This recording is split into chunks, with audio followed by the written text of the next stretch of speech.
Hello and welcome everyone to this Albion Online Dev Talk.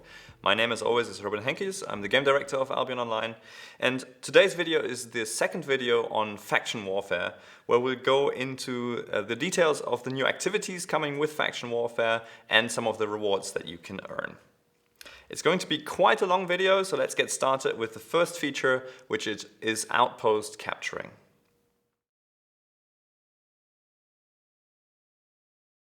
As you'll remember from our last video, players who can sign up with factions in the faction warfare system, and once they are signed up with a faction, they gain the ability to attack other players, but they will also gain the ability to attack outposts. Outposts are a new type of military installation that you will find all across the Royal Continents. Many outposts will be found across the Royal Continent, and initially they will be owned by the city that is closest to them. This, however, is bound to change very quickly once players start capturing outposts. So how do you capture an outpost? Well, to capture an outpost, you have to defeat its champion. The champion is a very strong fighter of the owning faction, and it's not a trivial task to defeat one of these champions. You will probably need at least 3 players to take one down. It's going to be more easy if you take 5 or 6 players. But since the rewards that you gain from a champion are split amongst the players, it may be more profitable if you try to run this in a small group. The rewards that you get for taking down a champion and then capturing the outposts are silver, fame, and most importantly, faction points, which you can then spend on rewards in the faction store. Once an outpost has been captured, you can, the outpost goes on a cooldown period until the new faction champion that will be of your faction spawns, and then other players will have the chance to attack this outpost. In order to ensure enough variety in this gameplay, we've made sure that each faction champion really brings out the character of his faction with its unique fighting style and abilities. So, for example, the mountain champion is stoic and formidable, summoning the strength of the mountain during the fight. The forest champion is agile and confident, relying on his trusted animal companion in battle. The steppe champion is sly and cunning. She uses tricks and the power of the desert wind to overcome her opponents. The highland champion is rough and brutal. He will bring brute force to take his opponents down. The swamp champion is ancient and wise, but in battle he will cast powerful fire spells to burn his opponents to a crisp. Of course, these champions will not be your only problem when taking down an outpost. Before you do so, it may be worth checking whether there's enemy faction players around, because they may take this opportunity to attack you and obviously kill and loot you. So always check for lurking players before attacking an outpost champion. So what were the design goals when we designed the outpost? Well, as you can see, the outpost gameplay is very focused on attacking and taking outposts in a very dynamic gameplay. We wanted to ensure that this part of faction warfare does not become a game of static defense where players have to stand around for rewards and wait for opponents to appear, but instead we wanted players to actively roam the map and be rewarded for actively overcoming these obstacles. Focusing on the attack is also a key component of our self-balancing philosophy for faction warfare. Basically, the more outposts are under your faction's control, the more difficult it will be for you to find outposts, encouraging a change to a different faction to be able to continue your outpost capturing gameplay.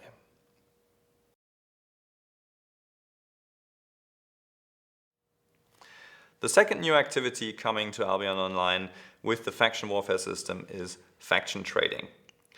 Faction trading is meant for those players who are less inclined to fight, but are more interested in transporting and trading, and still want to participate in the faction warfare system. Let's take a closer look at how it works.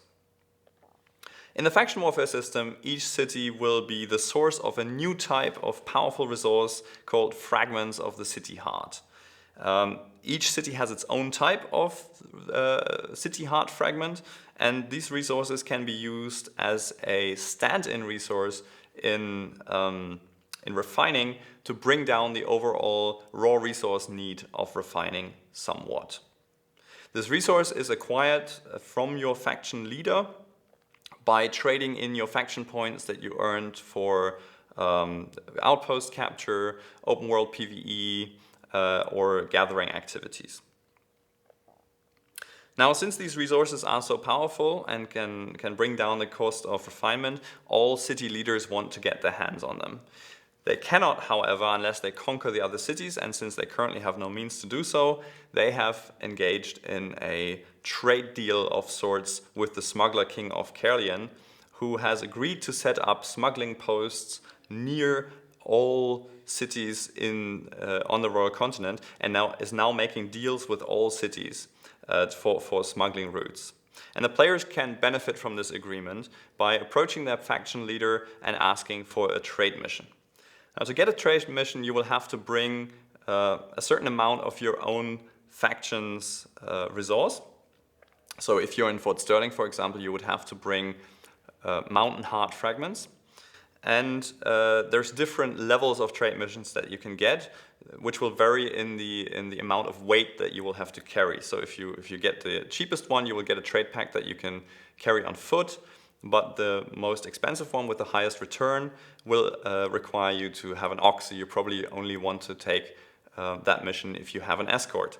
Because to complete that mission, you will have to travel through the open world, carrying the trade pack the whole time, while being faction flagged, traveling to the smuggling post, and returning to your city to complete the mission successfully. Upon completion of the trade mission, you will receive an amount of city heart fragments that is higher than your originally invested amount, and it will be of a different type of heart fragment, depending on what city you traded with.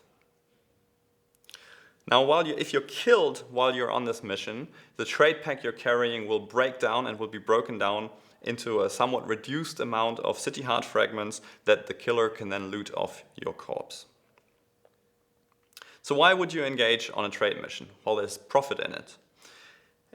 Since you're investing a smaller amount and getting a higher amount back, assuming all resources are of the same value, you would just benefit from the increased amount. But if you're smart and you're looking to exchange for a resource that is actually of a higher value on the market than your own city resource right now, then you can make an additional profit off this. Why did we decide to add faction warfare in this way? Well, one, it allows players who otherwise would not be able to participate in the faction warfare system to take an active role and have an exciting activity in the open world where they risk open world PvP for the promise of high profit. And obviously the other side benefits as well. By having these players running around in the open world with valuable resources, we open up the opportunity for all sorts of interesting PvP actions, including ambushes, but also escort missions that players may want to organize.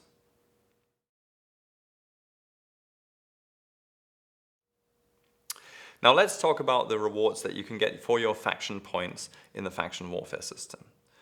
The first type are the city heart fragments, which I've talked about before.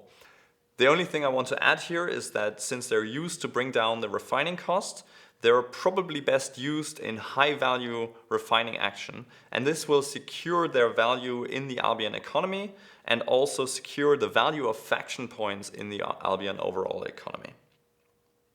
The second type of reward that you can get for your faction points are city crests. And city crests are really exciting because they open up an entirely new line of cape type items that can be crafted with them. So for the first time we're introducing cape items with more than simple stats who have abilities, in this case passive abilities, that will synergize with your builds and that will open up more ways to differentiate your builds and thus empower the you are what you wear system. We have the intention to extend this, but for now with the city warfare system, we are introducing 5 new types of capes, which we'll go over now. With the Bridgewatch cape, your first order attack spawns a sandstorm in front of you, which moves forward and slows attack and move speed in any opponents that it hits. The Mountain Cape from Fort Sterling automatically triggers when you first receive a stun or silence effect and will remove that effect from you. The Forest Cape from Limehurst will automatically buff you with an energy regeneration effect once you are low on energy. The Highland Cape from Mardlock will trigger if you take damage and are at low health. It will shield you from further damage for a couple of seconds. The Swamp Cape from Thetford will charge your first auto attack to trigger a chain lightning effect, which will hit up to 4 enemies nearby your original target. All of these City Cape effects can reoccur on certain cooldowns, and the upgrade level of your cape will determine these cooldowns, and it will scale with item power. The idea of introducing these items, as I said, is to open up the cape slot as an interesting tactical choice, and this is just the first step on this way, but we're really excited about the new opportunities that these faction capes provide. The next type of item that you can get from Faction Warfare are the new faction mounts, or rather the new faction mount baby animals, because you have to get these as baby animal versions, grow them out on your farm, and they will then allow you to build each of these mounts at the stable. The first type of mount you can get is the Bighorn Ram. It's somewhat similar to an ox, but it trades some of its transportability for a higher speed, making it maybe a better mount for trades in a PvP zone. The Moa Bird is a very fast mount. It's not quite as fast as a direwolf, but it moves faster than horses and is quite vulnerable on the other hand. The Winter Bear from Fort Sterling is a very tough mount. It has an okay speed, but a very good transport capability. The Wild Boar from Limehurst is faster than the bear, but not quite as tough, and it can't transport quite as much. The Swamp Salamander from Thetford has no gallop ability, but its base speed is higher than any other mounts, and that makes it hard to slow down. And this concludes our look at the Faction Warfare system, the 2 new activities, and all the rewards that you can earn in the system. As you can see, there's a lot to look forward to and a lot to participate in the Merlyn update.